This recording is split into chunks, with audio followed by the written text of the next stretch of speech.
walked alone in the park, listening to the sounds of my fifth grade classmates as they played softball.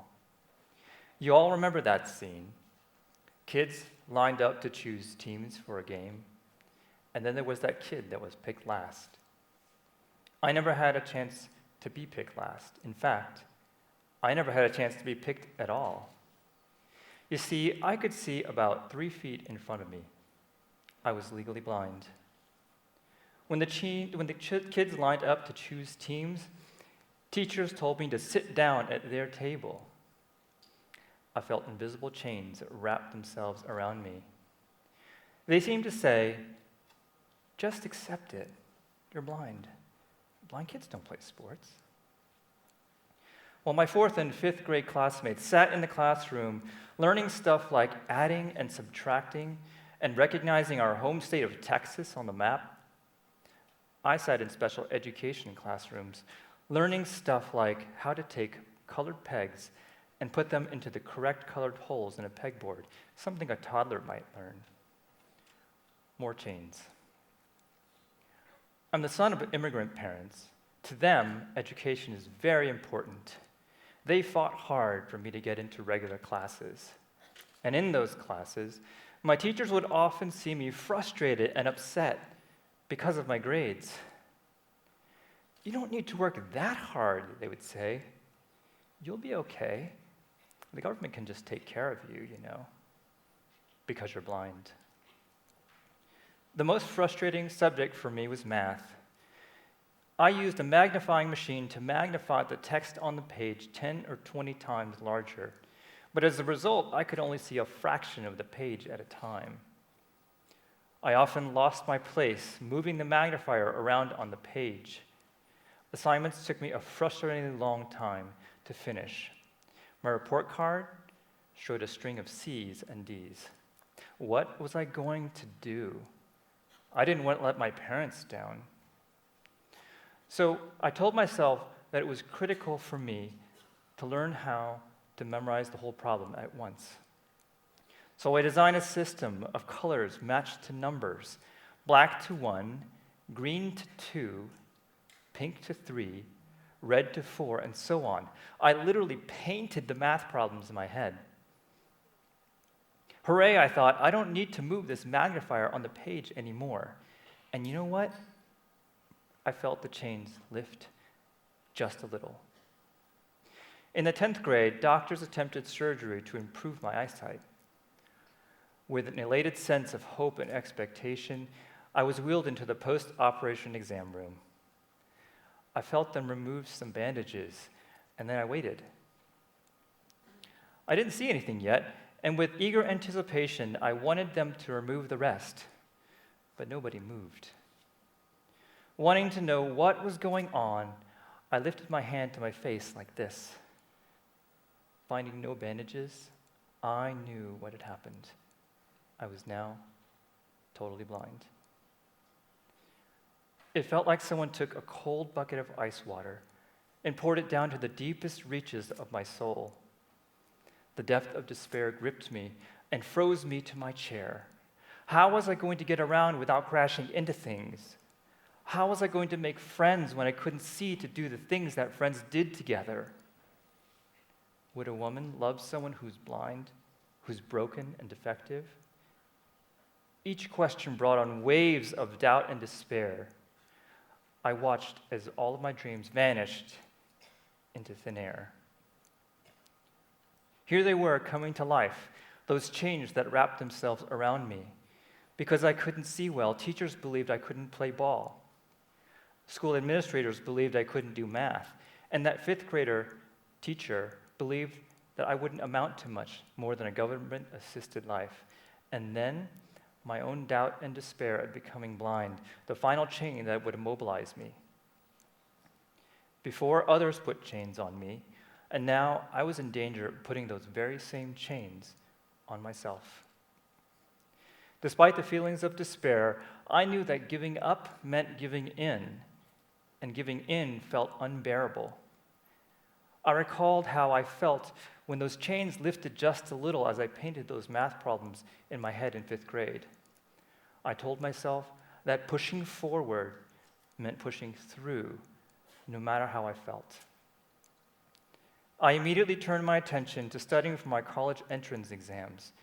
Word by word, I memorized a book of 3,500 definitions and drilled myself day and night until I knew them cold. That winter after the surgery, I returned to wrestling on the school's wrestling team. Before, I could see my opponent, and I could see the lines on the mat that marked the out of bounds. But now everything was different. Now all I had was touch to guide me. Fear set in, and it was all I could do to numb myself to that and drag myself to the start, because you know when that whistle blows, the only thing that you can do is wrestle as hard as you can, and that's what I did. By memorizing those words, I achieved top scores on my exams. One chain broken.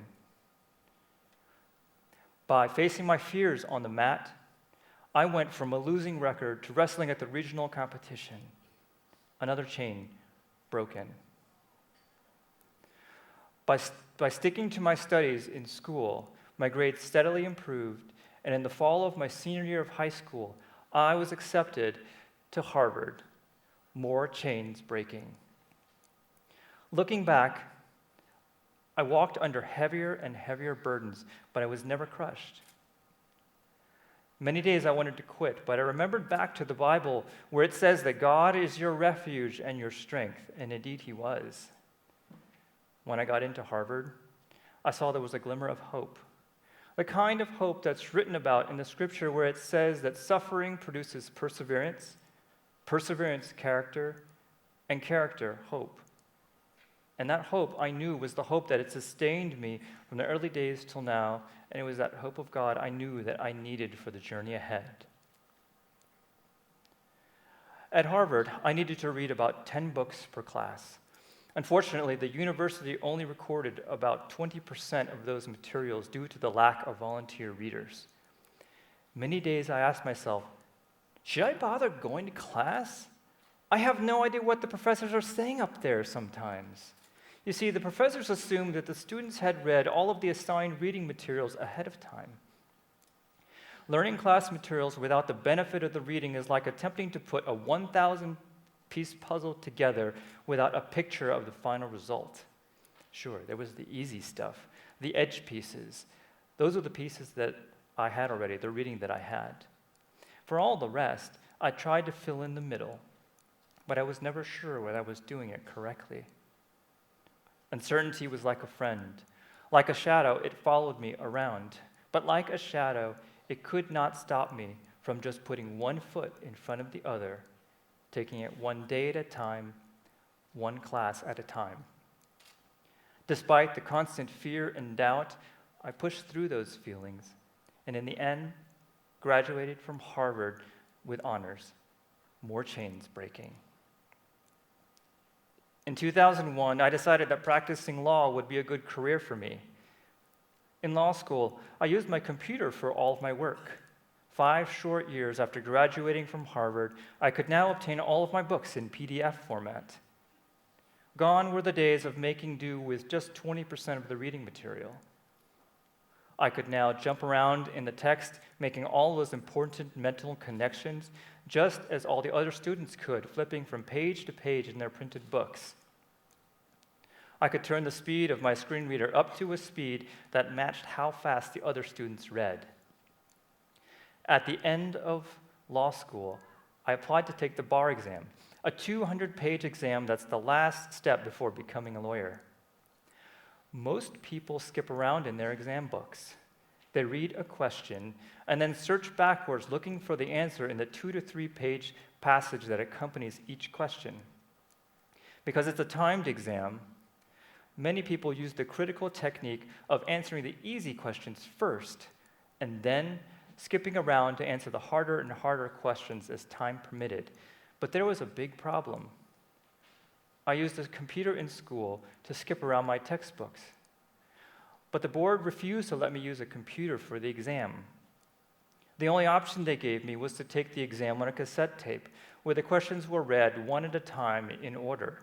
That's like taking a 200-page exam on a one-line teleprompter. Without the ability to skip around, I knew that my only hope was in knowing the material cold. So 12 hours a day for 3 months, I studied. I took the exam on tape, and in the end scored 25 points higher than a passing score. I didn't realize it at the time, but growing up and going through school, I had developed a kind of cancer. It's called I can't cancer. Like with many cancers, I can't cancer starts small. A parent or a teacher refusing to indulge a sense of adventure on the playground. Maybe I wanted to climb up the slide, but I got my wrist slapped. No, you can't do that, they would say. I can't cancer multiplies as each successive person says those words, you can't do that. In the end, it consumes our sense of adventure entirely. We steer clear of our playground overlords and play only safe sports like kickball or hopscotch. By the time we become teenagers, I can't cancer has consumed all of our adventurousness and spreads to consuming our confidence, our desire to try things that are new, and our ability to challenge ourselves and achieve our goals. And as adults, I can't cancer has done more. We ask ourselves the question, can I climb Mount Kilimanjaro? Can I go skydiving? Can I run a marathon?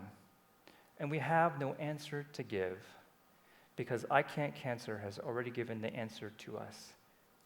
I can't.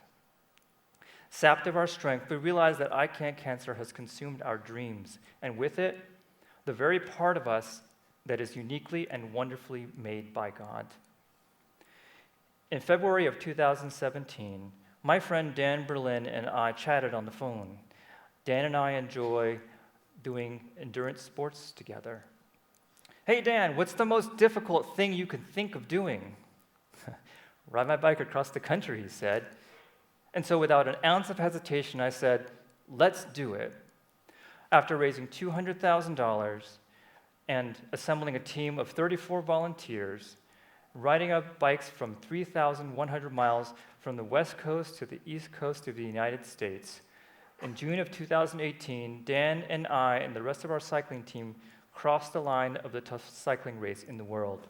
Our time of 7 days, 15 hours, and 3 minutes made history as we became the first blind cycling team to complete the race across America with not 1, but 4 blind riders. Now, you may be wondering why I would accept the challenge of Race Across America without hesitation. I've learned through breaking chains one after another to bypass I can't and go straight to how can I? I started doing this by inoculating my mind against I can't cancer in all of its various forms. I fought the daily battle on many fronts. I refused to listen to I can't. I took my fears head on and felt my body getting stronger as the grip of I can't cancer slowly released its hold on me. With each new chain of I can't that I broke, I took the pieces and wove together for myself a coat of armor.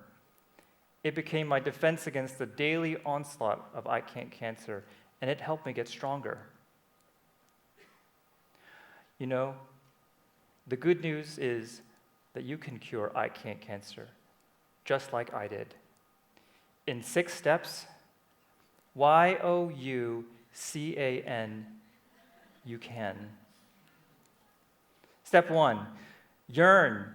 Yearn to break free of the hold of I can't cancer in all of its various forms. Step 2, own it. Know that unless you make a change, I can't cancer will continue to rule all of your life's reactions.